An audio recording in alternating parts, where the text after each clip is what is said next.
Hey guys, what's happening? It's Sean1604 coming at you with my first season roundup of our Swansea Football Manager 2013 save. Last time I think I was in something round about April and I said I'd come back end of the season, show you guys what's happened, where we finished in the league and hopefully what we're going to be doing going forward. So first thing I'm going to do is go and jump in and look at obviously the fixtures, then we'll look at the league, and then I might do a quick squad report as well just for this video, just because it is the end of season. So we'll jump in and do that just now. We'll go into the first fixture from the last one that we went over the last time. Okay, so the last game I showed you was the game where we lost, I believe, 2-0 away from home at Arsenal. This was the next game up at home against Everton. Really good result. Everton obviously are a pretty decent team, especially obviously in real life, and they're a pretty good team in this as well. I think they have sold Fellaini. I'm pretty sure Fellaini's playing with Man City, which from watching Football Manager saves I think happens pretty often in the game. Man City seem to buy Fellaini, but there you go. So anyway, we won 2-1 obviously, and Tony Watt picked up 2 goals. We did go down early on, and I think I changed up the tactics and brought on Tony Watt, and he really shone in this game, done really well, and I was really happy that he managed to pick up a double. So good result. Obviously we're struggling to pick up wins at this point in the season, so I was really happy to pick up a good win against Everton. Okay, so next up we had Stoke at home and we lost 2-1. Sort of a disappointing result. You know, we played okay, nothing sort of spectacular or anything like that. We played I had a decent match, I would say. I wouldn't say much more than that, and we obviously lost 2-1. Disappointing thing was we did go up early on, another goal from Tony Watt, who was playing really well at this point. He scored in the 34th minute, but Peter Crouch, who's ridiculous in this game, and then obviously we let in a late goal, which was again pretty disappointing. I think I might have been pushing to try and win the game, and then obviously we ended up losing it, so a little bit disappointing, but you know, Stoke again are a pretty decent team. I think they were sitting something around about 7th or 8th at this point in the season, so again, pretty decent team. Okay, so now we're getting into the sort of business end of the season, only about 4 or 5 games to go, and a lot of them were against teams that were around us in the league, shall we say, at the bottom end of the table. Sunderland were the bottom team in the league at the time when we played them, so I was obviously again really disappointed that we lost this. It was away from home, and we gave them a half decent game. We did have more shots, but you know, overall we really should be winning this game. We picked up a good early goal from Nathan Dyer, and then we let in one, conceded one pretty quickly after that, and then you know, Stephen Fletcher picked up one just after half time. So again, you know, at this point I was kind of starting to worry a little bit, obviously about the sort of relegation battle that we were in, but you know, we'll see if we manage to pull through in a wee minute when we go through the rest of the games.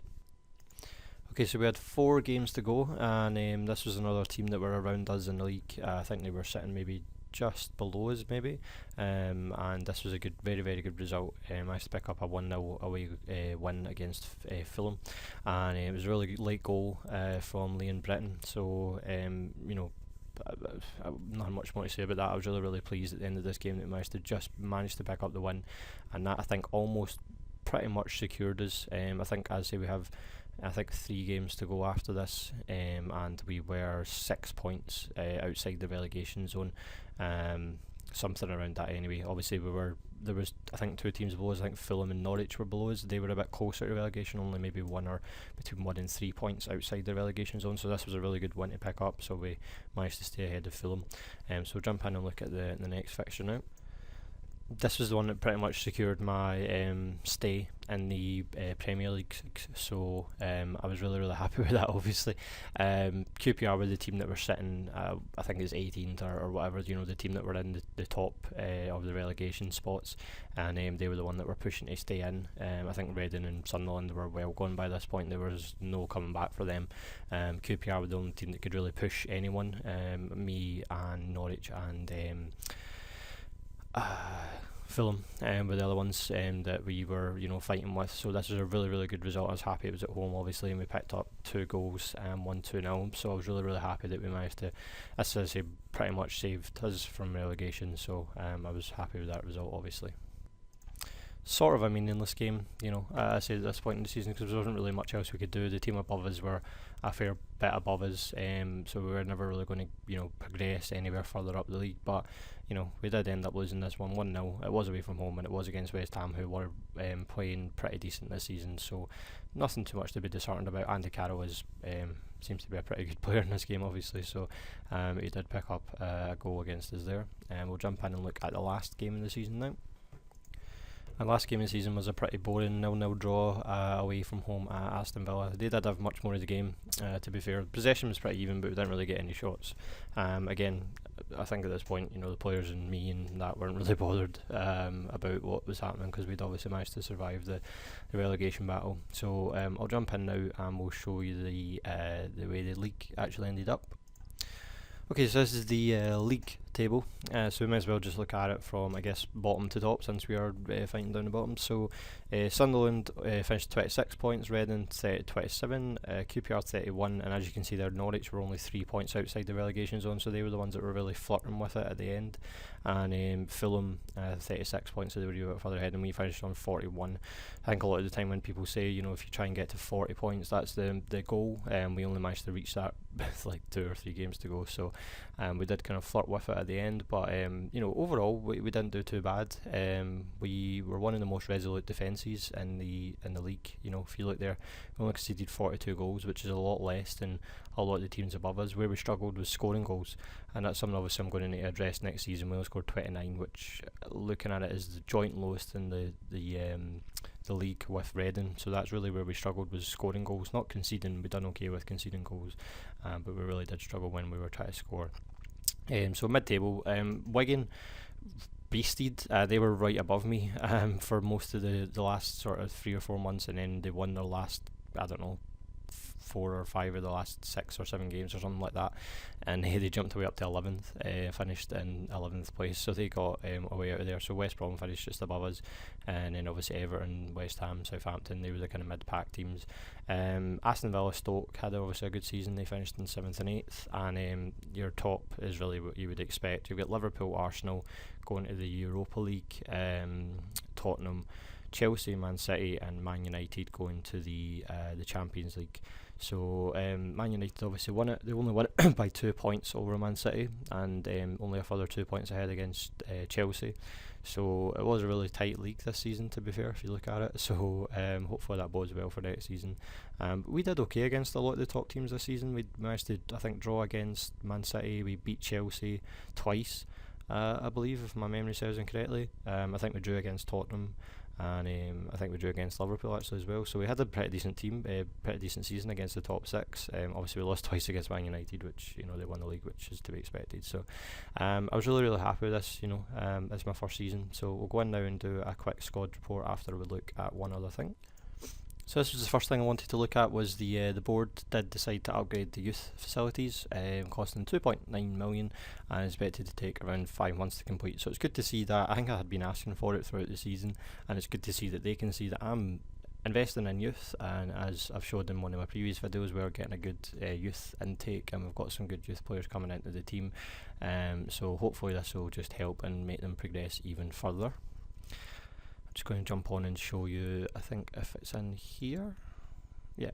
So I got offered a new contract. I was on a 1-year deal, I think, for something like 9,000 or something like that, and I think it was just around about the time I secured my spot in the league for next season, they offered me a new contract. I don't think it was actually secured yet. I think there was still a potential where I could have, if things had gone very, very badly in the last 2 or 3 games, that we could have still went down, but they still offered me a new contract. I was like, right, okay, I'll just take that then. So it was 36 grand a week for 3 years, 3-year deal, so I'm really happy with that. I think that's really proved that they believe in me, and hopefully we can progress and push further up the league next season. I think this season, when I started, looked as if we were going to be, as I said in my other video, looking to try and fight for mid-table, but it didn't really turn out like that. We ended up pushing against relegation, so but we did it at the end of the season, so I'm quite happy with that. So I'll jump in and do a quick squad report for the main players of the season. Just before I've done the squad report, I thought I'd show you the stats overview for the team and the players. So this is just a quick thing, obviously, so you can see it, but games without winning: Norwich 15, It's pretty ridiculous. I'm probably sure I was up there at one point, but 15 is quite a lot. So that's why they were obviously flirting with relegation. I showed you obviously at the start of the season they were, I think after 3 games they were the second in the league or winning the league or something like that. So they did take a pretty big slide after that. Who won the most games? Well, Arsenal, Aston Villa, Chelsea, Everton and Fulham all won 38 games. Oh no, sorry, that's not games, that's how many games they've played, so everyone will be the same at that, won't they? I'm talking rubbish. Goals, Man City scored the most goals at 75, behind first ahead of Man United, and then Chelsea, Tottenham and Arsenal, so that's the top teams, so you'd expect that. And then conceded was the same. Man City scored the most goals and conceded the least goals, but they finished second. A little bit strange. I guess I don't really know how that works, to be honest with you. I guess they had obviously a better goal difference, but they didn't end up winning the league, so there you go. We'll jump in and just show you quickly the main player stats for this season. So let's see, average rating. So average rating, the best average rating of the season was Vincent Kompany with a 7.9, and Marouane Fellaini of Man City for 7.81. Jonas Olsson, that's really good for West Brom, and obviously Sebastian Bassong for Norwich there, and Per Mertesacker. So they're the top average rating for the season. Goals, the most goals was Emmanuel Adebayor at 22, Darren Bent 22 as well, Peter Crouch 18, Demba Ba 17, and Oliver Giroud 17 as well. And what can we see here?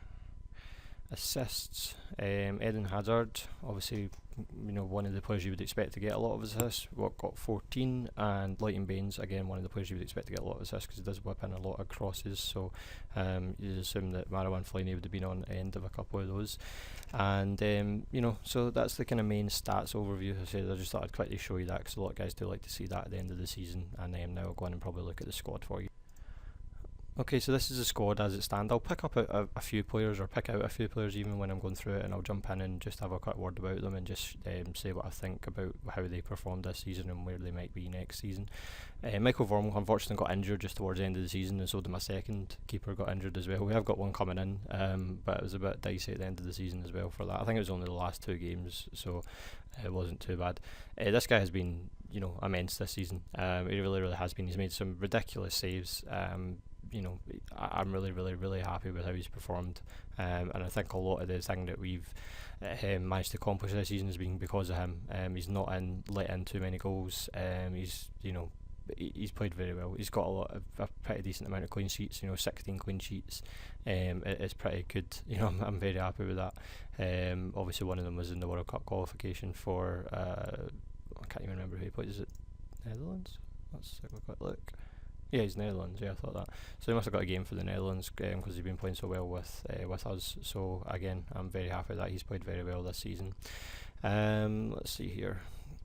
Robin Budwalda was the guy that went out on loan, right back that went out on loan, who we brought in early on in the season, and obviously came back towards the end, and he was a backup at the end of the season, so he done okay. Dwight Tiendali, I can't really say the guy's name.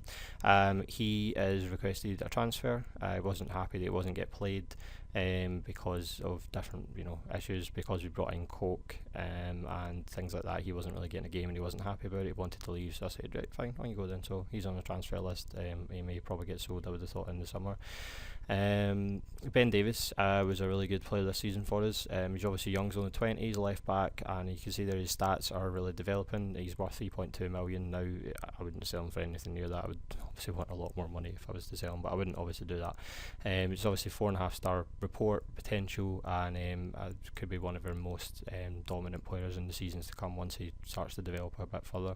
Kyle Bartley played really well this season when he did get his chance. He got injured a bit early on, but I'm more confident playing him than I am playing Chico, to be perfectly honest with you, and I'll come on to Chico in a wee second. Tommy Hoban was immense for us this season. He's played very well. He's got a lot of obviously potential. He's only 19, 4.5 star potential, and he's played really well. His stats have developed throughout the season, and he's had really good match ratings and stuff like that throughout the season. He's been one of our most consistent performers. I don't know if you can quite see it here. It's quite hard to read even on my screen, but his average rating for overall, including his European under-19s campaign, was 7.23, which for a defender at only 19 is pretty immense. I'm very happy with that. So yeah, I'll come on to Chico now. So Chico, you'd think he'd be one of our better players, but every time I play him, he just seems to have a bad game. His overall rating was what, 7, in the whole time, but it doesn't really do it justice. I think he gave away, and I don't really know how to find this, and I'm not going to spend time trying to look for it, but he did give away, I think 2 that I can remember penalties, if not maybe more than that throughout the season. He got sent off, I think, once or twice as well, and overall he just gave away a lot of stupid goals. So I'm pretty sure I'm going to get shifted to him in the summer, to be honest, get some money in and maybe bring in a different central defender, because I'm really not happy with the way he was playing. So I'm pretty sure he'll be going. Ashley Williams has been obviously our mainstay. He's our captain now, I think, and he's a beast of a central defender. He's worth $9.5 million now. They did get a new contract because his contract was expiring, I think, 2014. So I decided to offer him a new contract, got him out up to 2016. So I extended it a little bit, and his stats are obviously good. Marking, marking, heading, positioning, teamwork, all that kind of stuff, which you would expect for a central defender. So he's definitely one of our main players. Ashley Williams, he's played really immense this season, so been very, very happy with how he's played. Looking a wee bit further down the list here, I'm not going to go over everyone obviously, but Coke we brought in midway through the season. He played well for a right back. He brought in, played pretty decent, and he's been our main right back. Neil Taylor, who's another left back, he's only 24. He's sort of he can play left back, and he can also roundabout play right back as well. He's been a good backup, for that point of the season. Looking now a bit further, Leon Britton had a pretty decent season for us, obviously, as you could expect. You would expect him to have a good season. He's one of our main players, and he's got obviously good stats. He's 30 now. I didn't realise he was that old actually. In real life, he must be about 29, 30, and I really didn't know that. So unfortunately, I'm not really going to look maybe at selling him. I'll probably try and keep him on maybe till the last year of his contract, which would be next season or maybe the season after. He's got till 2016, so he's got a wee bit left yet. But he's going to start to decline, so I really need to try and bring in someone maybe that will hopefully take over his place once he does move on. Ki Sung Young was out a wee bit for injury this season, and he didn't really get that many games. And when he did play, he was okay, but he didn't get amazing stats, amazing ratings. I think it may be the way he's playing. I've struggled in my Celtic save to play him as well, just because I don't know, he just has strange stats, and I struggle to see where I can play him and stuff like that. Abdullah Rafidin Abdullah, who's a 4.5-star rated defensive mid, who came in, who's the guy that was wanting to go to Man United, and then Man United turned down the contract offer and came to us instead. He's played pretty decent when he's played. He's obviously still young, I think he's only 19, and he's played okay when he's came in. Where I'm struggling is my attacking wingers. Wayne Routledge, Pablo Hernandez, Nathan Dyer, Roland Lamar, Jonathan de Guzman, all these guys. Jonathan de Guzman I was looking at buying him because he's got a 5 million buyout clause on his loan, but he wanted some ridiculous like 45 or 50 grand a week, which is just not happening. I'm not giving him that at all. So he'll be going back. Roland Lamar's played okay. He's been on loan as well, obviously. And as I said, the other ones I'm struggling with are the actual wingers like Hernandez, Routledge, and Dyer. They've played okay, but they've not lit me up in any way. They've not really done much that would make me say, right, I really want them. So I'm really looking at bringing in a mainstay attacking mid. That's really what I'm wanting to do in the off season, if you like. That's what I'm really going to be looking to bring in with whatever transfer budget I end up getting. Still got some left over from last season, about 6 million I think, and a good chunk of wages, so I'll add that on to whatever they give me hopefully, and then we can hopefully bring in a really good attacking winger. Miku, who got injured towards the end of the season, didn't really, again, I don't know if it's how he played or whatever, but he only scored 5 goals. And for a man of his, stats, you would expect him to score a lot more goals than that. So I think the injury maybe took its toll on later on in the season, but I would still expect him to score a bit more goals than that. Where are we? Tony Watt was one of our other mainstay strikers when we brought him in. He played really well. He only played, I believe, 7 games and scored 4 goals. So very, very happy with that return, considering we brought him in at obviously January and didn't play all the time, and he's only 19. Again, he's got good potential, so I'm really, really happy with that. Last one we'll look at, I guess, is Jelly Vosen. Brought him in midway through the season. I thought he was going to be a really good player. Played 18 games, only scored 3 goals.